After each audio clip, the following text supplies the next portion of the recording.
शादी के दिन घरवालों ने बहुत सारी नसीहतें देकर मुझे विदा किया था और समझाया था कि ससुराल में किसी के साथ ज़बान मत चलाना। वहाँ पर सास और नंदों का घर है, सबकी बातें मानना और पलटकर जवाब मत देना। लेकिन जब मैं ससुराल पहुँची तो सास और नंदों का झुंड देखकर तो मैं घबरा गई थी। शादी वाले दिन तो उन्होंने मेरे साथ मिलकर खूब रस्में की। मुझे पहले तो ये बहुत अच्छा लगा और फिर मैं ये सोचने लगी कि ये सब तो शादी के दिन होता ही है। उसके बाद नंदे और सास मिलकर लड़की का जीना हराम कर देती हैं और ऐसा ही हुआ। उन लोगों ने मुझसे बहुत ही ज़्यादा सवाल जवाब किए और मेरी एक ननद जिसने मुझसे कोई बात नहीं की, वो मुझे सबसे ज़्यादा शक में डाल रही थी। कभी मेरे हाथ पाँव को गौर से देखती तो कभी दूसरी नंदों को जाकर कान में कुछ बताती। मैं खामोश दुल्हन बनी बैठी थी और ये सारा मंज़र अपनी आँखों से देख रही थी।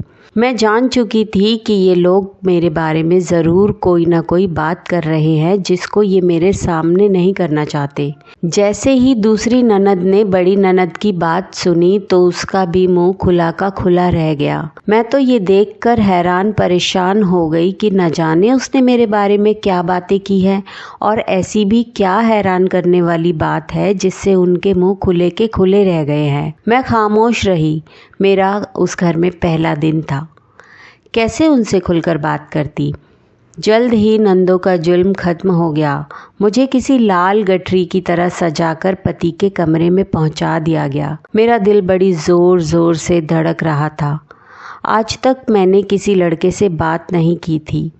मेरी शादी हुई तो मैं एक व्यक्ति की जैसे जागीर बन गई।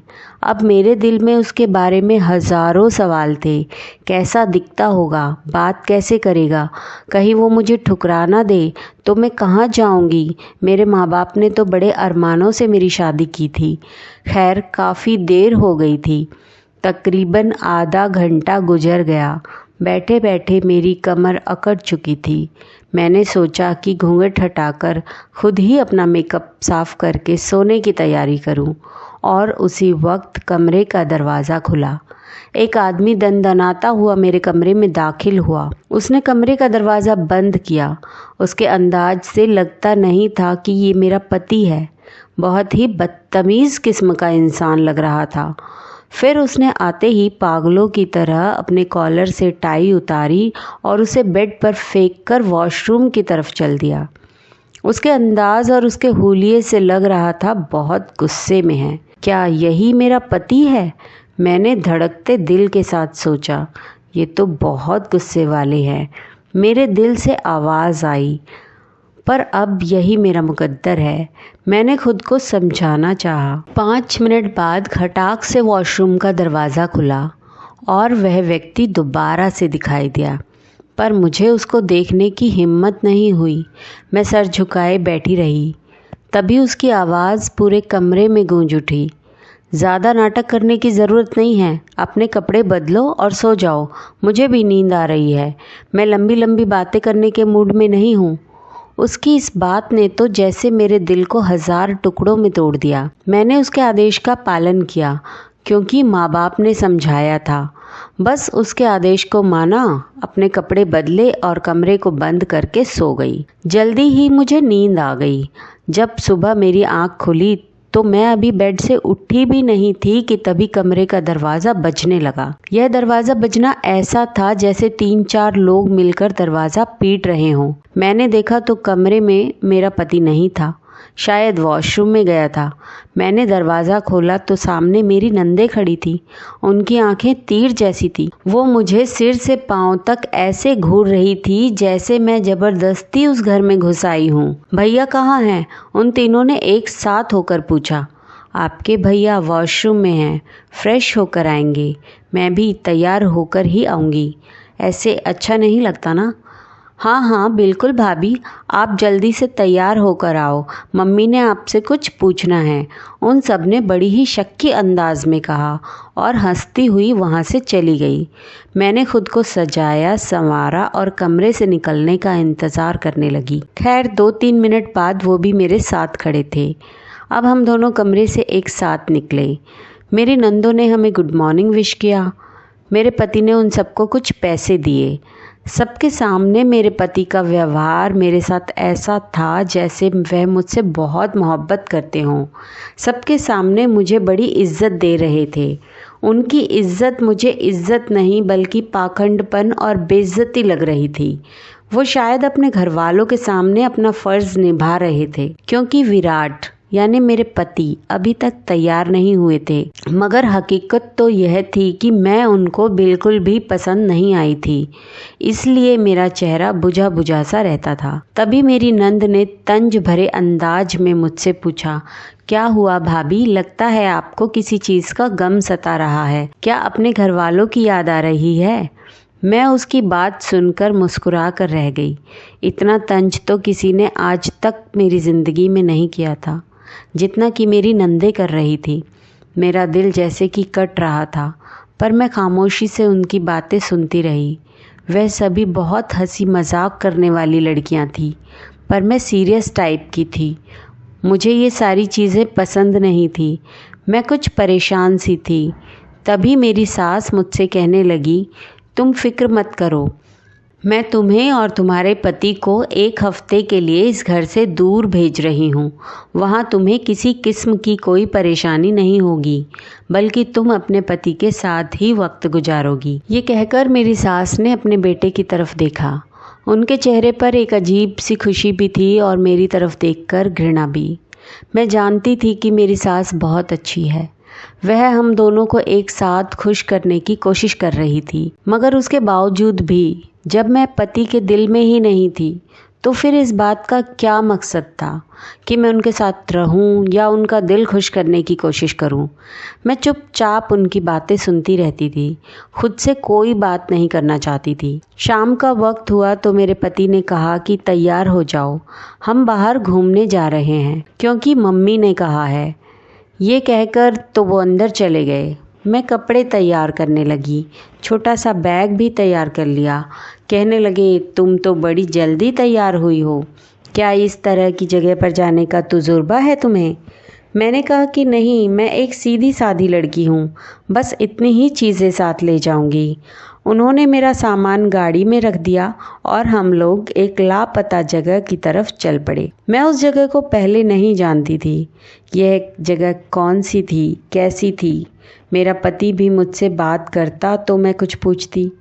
वो पूरे रास्ते खामोश ही रहे तो मैं भी चुप रही। आखिर मैंने ही उनसे बात करने में पहल करना चाहिए, तो उन्होंने कोई जवाब नहीं दिया। कुछ देर खामोश रहकर बोले, मैं तुमसे सिर्फ एक सवाल करूँगा, अगर तुमने ईमानदारी से जवाब दिया तो मैं तुमसे और भी बहुत सी बातें करूँगा। अगर तुमने झूठ बोला तो समझो कि मैं तुमसे किसी तरह की कोई बात नहीं करूँगा। जी पूछिए, मैंने धीरे से कहा था। तो यह बताओ कि शादी से पहले क्या तुम किसी को पसंद करती थी? मैं उनकी बात सुनकर खामोश हो गई। अच्छा चलो, मुश्किल सवाल है, तुम ये बताओ कि क्या मैं तुम्हें पसंद हूँ? इस सवाल पर तो मुझे और भी शर्म आ गई। मैं खामोश होकर बैठी रही। मेरे पति ने गुस्से में गाड़ी चलाना शुरू कर दिया, क्योंकि मैंने दोनों ही सवालों के जवाब नहीं दिए थे। एक सवाल में इज्जत थी और दूसरे सवाल का मकसद ही मुझे समझ नहीं आया था, और मैं उनको जवाब देना भी नहीं चाहती थी। खैर, हम लोग जिस जगह पहुँचे यह एक पुराना सा होटल था। उसकी दीवारें पत्थर की बनी हुई थी। मैं हैरान होकर पत्थर की दीवारों को देखने लगी। हे भगवान, मेरा पति मुझे इस खंडर में क्यों लाया है? आप मुझे यहाँ क्यों लाए हैं? मैंने उनसे पूछा। बस मैं तुम्हें यहाँ तुम्हारे इलाज के लिए लाया हूँ। इलाज?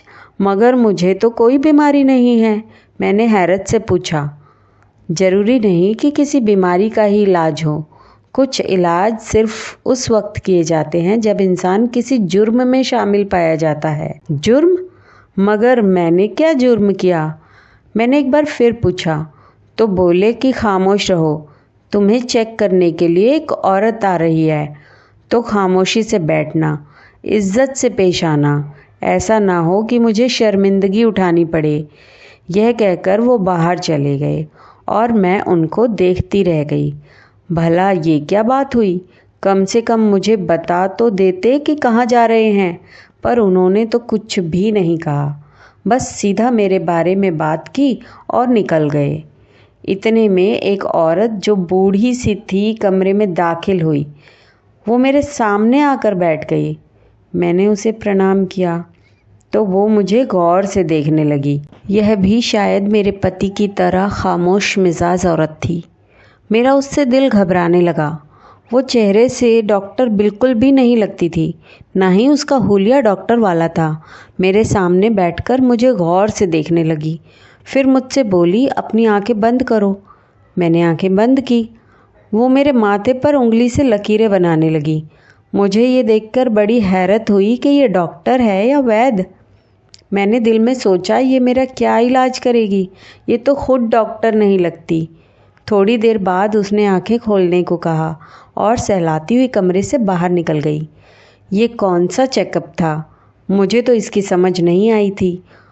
उसके कमरे से जाने के बाद मेरा पति कमरे में आया तो बहुत गुस्से में था। बोला, उठो यहाँ से, तुम्हें वापस घर छोड़ दूँ। मुझे पहले ही पता था। क्या पता था आपको? मैंने फिर से पूछने की कोशिश की। बस मैं जानता था तुम हो ही ऐसी। मैं अपने पति की ज़ुबान से ये बातें सुन सुनकर थक चुकी थी। उससे पूछा कि आखिर मैंने किया क्या है। उसने मुझे कोई जवाब नहीं दिया। यहाँ तक कि हम लोग वापस उसी गाड़ी में घर पहुँच गए। घर पहुँचे तो मेरी सास बहुत खुश नज़र आ रही थी। बोली, बेटा तुम लोग हो आए बाहर से, अब बताओ मेरा फ़ैसला सही था या गलत। मेरे पति ने मेरी सास की किसी बात का जवाब नहीं दिया। अंदर कमरे में चले गए। मेरी सास मुझसे अकेले में बात करने लगी। मेरी आंखों से टप टप आंसू गिरने लगे। मेरी सास ने चौंक कर मुझे देखकर बोला, क्या हुआ बेटा, रो क्यों रही हो? मैंने कहा, कैसे ना रोऊं, मेरा पति मुझ पर यकीन ही नहीं करता। मेरी सास ने दिलचस्पी से पूछा, किस बात का यकीन नहीं करता? क्या वह तुमसे बातचीत नहीं करता? नहीं माँ जी, वो मुझसे बात तक नहीं करते, लेकिन मैं उनका सम्मान करती हूँ। मेरी बात पर मेरी सास सिर हिलाने लगी, पर मुझे लग रहा था जैसे इस सब के पीछे मेरी सास का ही हाथ है। वो बार बार मुझसे एक ही बात पूछती थी, तुम्हारे पति का रवैया तुम्हारे साथ कैसा है? उन्हीं दिनों मेरी सास ने घर में शोर मचा दिया। वह शोर मेरे देवर की शादी का था। मेरा देवर भी शादी लायक हो चुका था। अब माँ बाप उसकी शादी करना चाहते थे। मैं उस घर की बड़ी बहू थी, इसलिए मेरी बहुत सारी जिम्मेदारियाँ थी। मगर मुझे नई बहू के आने का भी खतरा था कि मुझे मिलने वाली मोहब्बत आधी हो जाती। भले उस घर में मेरी कोई ख़ास जगह नहीं थी, पर मैं जानती थी कि दूसरी बहू के आने के बाद क्या होगा, तो मैं खामोश ही रही। मेरे देवर की शादी धूमधाम से कराई गई। मेरी सास ने बहुत खुशी मनाई थी। उनका आखिरी बेटा था जिसकी शादी होनी थी। बेटे 2 ही थे, उसके बाद 2 बेटियों की बारियां थी। नंदों ने तो पहले ही जीना हराम कर रखा था, अब एक देवरानी भी मेरा सुकून खराब करने आ रही थी। पर मैं कर ही क्या सकती थी? मेरे लिए सिवाय उनको बर्दाश्त करने के और कोई दूसरा रास्ता नहीं था। मेरे देवर की शादी हो गई। एक और लड़की हमारे घर आधम की, मगर उसने आते ही मेरी नंदों, पति और सास की सेवा करना शुरू कर दिया। यहाँ तक कि वह नौकरानी की तरह उनकी बातें मानने लगी, जबकि मैं थोड़ी अलग मिजाज की थी। अगर कोई मुझसे कहता कि बर्तन धो लो, तो मैं कामवाली से धुलवा लेती, खुद ना धोती। मेरी नंदों को मेरी यही बात पसंद नहीं आती थी, जबकि मैंने कभी उनसे कोई बदतमीज़ी भी नहीं की थी। सब उस नई भाभी के नखरे उठाने लगे। यह सब देखकर तो मुझे बहुत बुरा लगता। ऊपर से मैं खामोश रहती थी, क्योंकि मैंने भी ससुराल वालों के साथ एक हद तक अच्छा रवैया रखा था, पर कभी उन पर कोई एहसान नहीं किया था कि वो लोग मेरी बात मानने पर मजबूर होते। लेकिन अब हर बात में तुलना होने लगी। मेरी सास मुझसे यही कहती कि तेरी शादी पहले हुई है, खुशखबरी भी तुझे पहले ही सुनानी पड़ेगी। मैं कहती कि माँ जी, ये सब तो ऊपर वाले के हाथ में होता है, मैं आपको कैसे खुशखबरी सुना दूँ? पर थोड़े ही दिन बाद पता चला कि मेरी देवरानी उम्मीद से है। ये सुनते ही मेरी सास और नंदों के जैसे पर लग गए। बोली कि हम तो पहले ही कहते थे कि हमारे घर में एक ऐसा वारिस पैदा होगा जो सबकी किस्मत बदल देगा। मैं ये बातें सुनती तो मुझे बहुत बुरा लगता।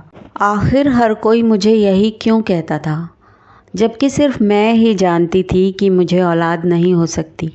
मेरा तो पति मुझसे सख्त नफ़रत करता था और मैंने अंदाज़ा लगा लिया था कि वो मुझ जैसी लड़की से अपनी औलाद नहीं चाहता, इसीलिए खामोश रहता है और अक्सर ही घर से बाहर रहता है।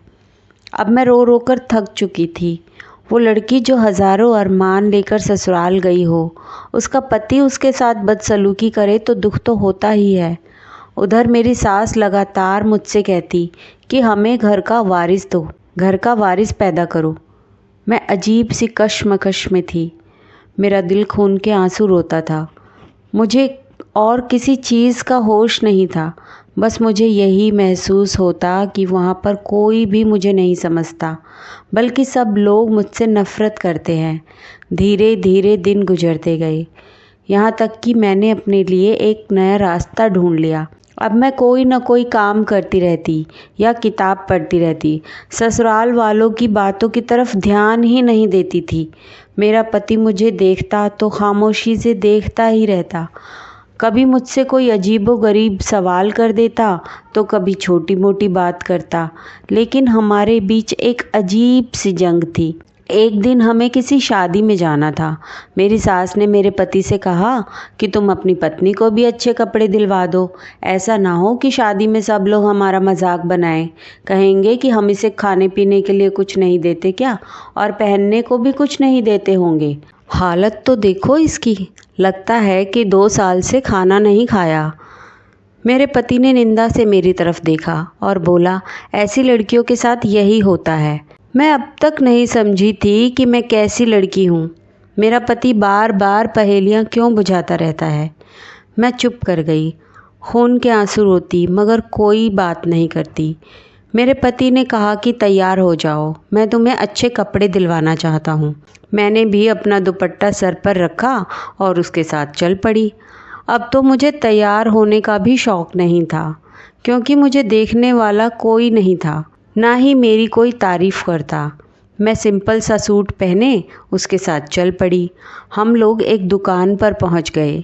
मेरे पति ने मुझे 4000 का सूट लेकर दिया और बोला, तुम पर अच्छा लगेगा, पहन लेना, वरना लोग बातें करेंगे। ये कहकर वो दुकान से बाहर निकल गया और मैं उसका मुंह देखती रह गई। दुकानदार ने जल्दी जल्दी कपड़े पैक किए। बिल मेरे पतिदेव पहले ही दे चुके थे और मैं कपड़े लेकर दुकान से बाहर आ गई। मगर बाहर देखा तो पतिदेव का नामो निशान नहीं था। वो न जाने कहाँ चले गए थे। मुझे बहुत हैरत हुई कि मुझे अकेला छोड़कर वो कहाँ चले गए। मैं इधर उधर देखने लगी।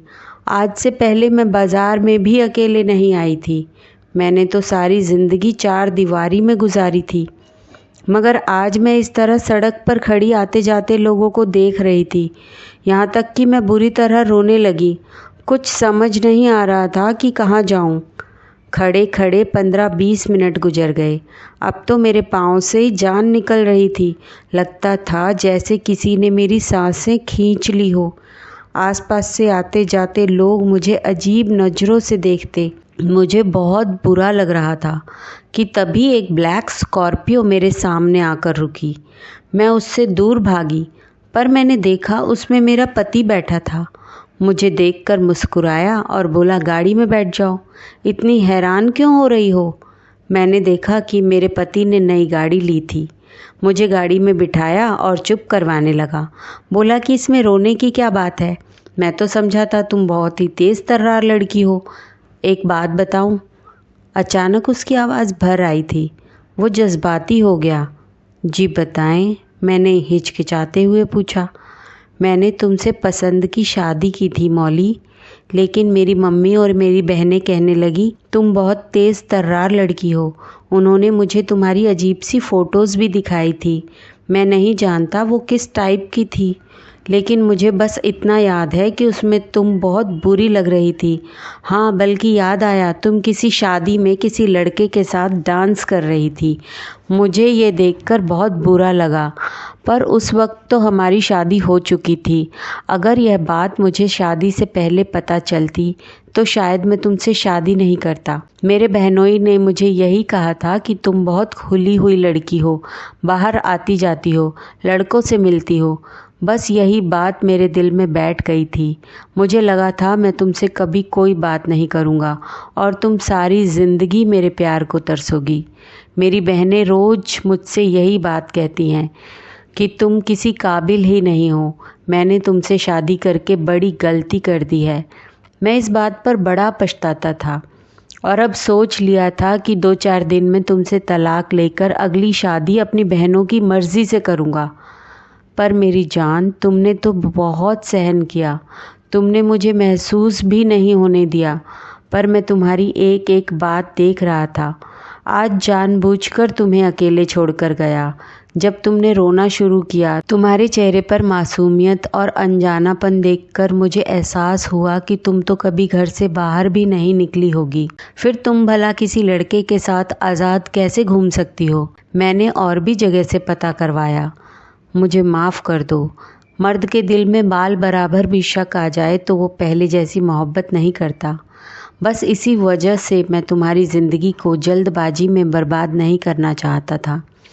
मैं खामोशी से तुम्हें देख रहा था। मैंने जहाँ से भी पता किया, तुम्हारे चरित्र की छवि अच्छी ही मिली। मैंने तुम पर शक किया, उसके लिए माफ़ी चाहता हूँ। लेकिन यकीन करो, अब तुम्हारी ज़िंदगी को मैं फूलों से भर दूँगा। मेरे पति की बातों पर मुझे एकदम यकीन आ गया था, क्योंकि आज से पहले उन्होंने मुझसे इस तरह खुलकर बात नहीं की थी। भगवान का शुक्र है कि आज मैं खुशहाल ज़िंदगी गुजार रही हूँ। तो दोस्तों, कैसी लगी हमारी आज की कहानी कमेंट करके ज़रूर बताइए। कहानी पसंद आई हो तो वीडियो को लाइक, शेयर और सब्सक्राइब ज़रूर कीजिए।